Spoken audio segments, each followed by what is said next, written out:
Hi everyone, it's Monday morning and all is well in Anland. I was so tired by the time I closed the door last night, my front door. It was a nice weekend, really lovely. Love having people here, family, and love them. But you know, with Alfie's death and with COVID, you sort of get out of the habit of having a lot of people as guests and making up beds and sofas and cooking and talking a lot. So it was lovely, and I need to do it more, but it's tired me out. So yesterday I didn't do the research on that girl and the pregnancies. I just didn't. I came to bed thinking, I'll do this and do that and maybe do a bit of writing, maybe do a bit of reading, but I did nothing. I turned an audio book on and lay in bed, and I fell asleep, and by the time morning came, I think I was halfway through the book without even realising what had been said, because I fell asleep. So, which was good, because I needed a good night's sleep. Anyhow, so I didn't research on that girl. I haven't been watching Chantal. I watched a little bit of Nader and Dee.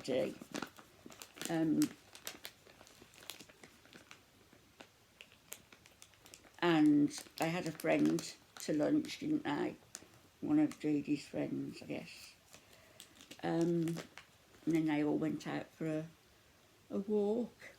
People are saying that Dee's got... is it a joke? Has she got something wrong with her leg? I've never noticed, but people have been mentioning it. But if people are getting at that woman, don't, because she's not an instigator in any of this. She might be a bit part player, but believe me, the main culprits are Chantal and Nader. So I think Dee should be given a pass, really, to date. I know that Chantal's very angry with her, and that sort of low-key makes me laugh, because, look, people are saying about Chantal either that she's having a nervous breakdown because she's done all this to her hair. No, her hair was all coming out in clumps, and she was on about it for a long time. She just did it, and she did it to provoke a reaction from Nader, I believe, to say, and also to say to people, look, I'm a strong woman, look what I'm doing, nothing bothers me. And as I said before, and I think it looks quite good, and so does the wig, but what doesn't become her is acting like a 13, 14-year-old teenager with all the combing of the hair and preening of herself. It's a bit ridiculous.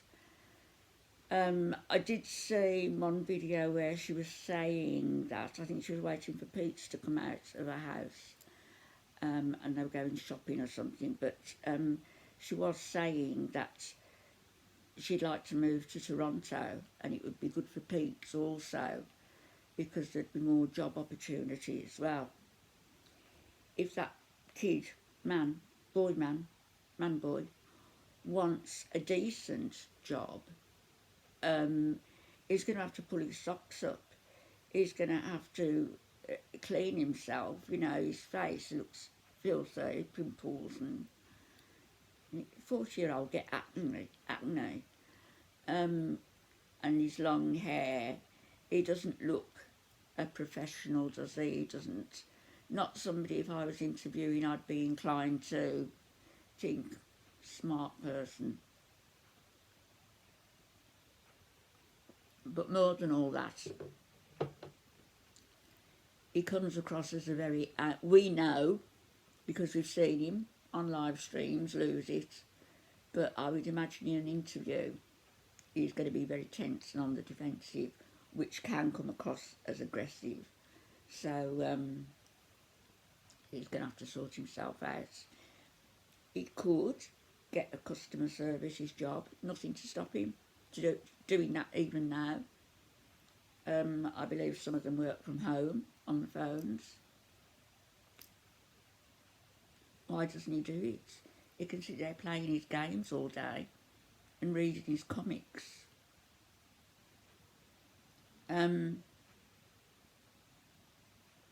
So that was that. And Chantal was saying, of course, Montreal also would be a good move for her because it's more metropolitan. So I suppose she's looking for a bit of the high life and to be a barfly, a big barfly, you know. And if she wears that dress, that pink dress where she's poured into it like an undercooked sausage, then she's going to attract attention. Her nails, the manicure itself looks good, but because her fingers are so big and pudgy, that they remind me of a kid's hand. You know, our baby's hands are dimpled, and that they remind me of that, like older kids' hands, because of all the fat. So, you know what would be a good idea? I know what she's going to do, but you know what would be a good idea? For her and Amberlyn Reid to do a collab and a weight loss journey and see who can lose £50 the quickest. You know, if they put their minds to it, really they could do that. £50 in 3 months, both of them. I know, and she's been doing it for a long time now, and I've mentioned it time and again. She keeps dropping hints, Chantal, about the OnlyFans channel. And you'll see me on OnlyFans. She's only half joking, because I've said it all along. She and Nader are going to get their heads together. They're going to come up with something, and there is going to be a soft porn thing starring Chantal, or an OnlyFans skit sort of show starring Chantal. And that will be in the not too distant future, I would think, because she needs to make money. She's got to pay her taxes. She's going to do her taxes. I suppose she's going to pay them off. If it is $30,000 plus, which is what I've heard, she's probably going to pay them off in instalments. But if she's earning $20,000 a month, 3 instalments paid, done. How has she been allowed to get away with not doing her taxes for so long? And why? Does anybody know? I'm really curious about this. Why and when she was bankrupt? I know she wasn't always making a lot of money on YouTube, but I guess she was always making money. And she always had a man in tow. So why has she accrued so many bills that she was able to declare herself a bankrupt? Just curious.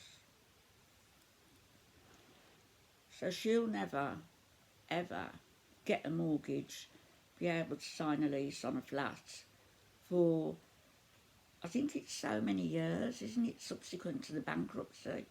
About 8-10 years. Oh, my throat this morning.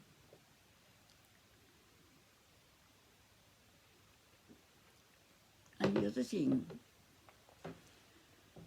that made me curious is that she said in this video she's got to go across to BB's apartments, excuse my throat, to BB's apartment because she's left a lot of her stuff there and she needs to collect it. Why is she leaving stuff in her ex's apartment? She's got that big villa now with Pete's. Why didn't she collect it before? Please don't tell me she's going to try and get back with BB. Please tell me he's got another girlfriend. Please. That man in that relationship looked at the camera askance, as though he really wanted to be somewhere else. And I hope he doesn't get back with her. He wouldn't, would he? And he wouldn't move to Toronto. I don't know where he lives, actually. But she's left stuff there, so she's going to get stuff back from there. Or is this all, you know, going to BB's, meeting a lot of friends, doing her hair and nails? Is it all a plan to ensnare Nader once again in a physical relationship? I wonder what his brothers think of it all. I wonder. Right, I'm going to go. I'm expecting my younger son. I'm expecting the plumber. I've got to get something in my throat, my poorly throat. It's the throat strictures, you know, that I've got. I need an endoscopy again just to stretch my gullet. I'm going to have to chase things up with the hospitals. But I'm going to go and get a cup of tea, await whoever's coming, and I'll be back on hopefully this afternoon, and hopefully I'd have done a little bit of research on that girl who got pregnant at 13. I'll speak to you later. Bye-bye.